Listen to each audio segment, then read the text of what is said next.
பிரதமர் அவர்கள் அவர் கிறிஸ்துமஸ்க்கு வந்து இது பண்ணல. 11 ஆண்டுகளா ஒரு நிமிஷம் கரெக்ட். ஆனா என்னோட கேள்வி, அவரு நிஜமாகவே நமது முதல்வர் ஐயா ஸ்டாலின் அவர்களை விட ரொம்ப செக்யுலர். ஏன்னா ட்விட்டர்ல அது கிறிஸ்மஸா இருந்தாலும் சரி, இல்லைனா மிலாடி நபியாக இருந்தாலும் சரி, மற்ற எதுவாக இருந்தாலும் சரி, போய் பாருங்க, அத்தனைக்கும் வாழ்த்து போட்டிருக்காரு. ஆனா நம்ம முதல்வர் அவர்கள் எந்த அளவுக்கு செக்யுலர்னு பாத்தீங்கன்னா, இந்து பண்டிகைகளுக்கு மட்டும் வாழ்த்து சொல்ல மாட்டார், மற்ற எல்லாத்துக்கும் நேராவே போய் கலந்துப்பார். அந்த அளவுக்கு செக்யுலரானவர் நம்ம முதல்வர். அவர் இப்போ மதவாதம் அது இதுன்னா பேசும்போது தான் ரொம்ப வியப்பா இருக்கு. அடுத்த முக்கியமான விஷயம், நீங்க சொல்ற ஒரு, இப்ப நீங்க நேரடியா சிறுபான்மையினர் வாக்குகள் அப்படின்னு அந்த தேர்தல் அரசியலுக்குள்ள வந்துட்டதுனால இந்த கேள்வி இல்ல,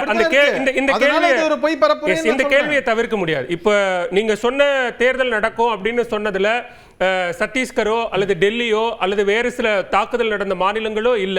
இப்ப நீங்க தமிழ்நாடோ கேரளாவோ மேற்கு வங்கமோ சொன்னா அதுல ஒரு நியாயம் இருக்கு, தேர்தல் நடக்க போகுதுங்கிற மாநிலங்களா இருக்கலாம். அப்படியான சூழல்ல சிறுபான்மையினர் வாக்குகள் தான் அப்படின்னா, கடந்த காலங்களில் தொடர்ச்சியாக பாஜகவினுடைய மூத்த தலைவர்களோ நாடாளுமன்ற உறுப்பினர்களோ தேர்தல் நேரத்தில் பரப்புரையில், ஏன் பிரதமரே கூட பல பரப்புரைகளில் அது போன்ற பேச்சுக்களை பேசி இருக்கிறாரு.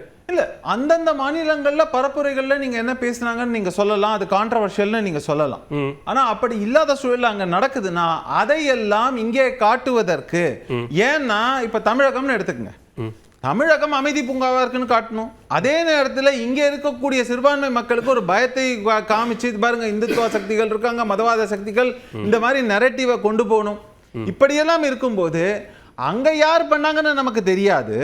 அப்படி இருக்கும்போது ஸ்ட்ரைட்டாவே பழிய என்ன போடணும்னா இந்துத்துவ சக்திகள். ஏன்னா அங்க என்னன்னா ஒரு துண்டை போட்டுக்கொண்டு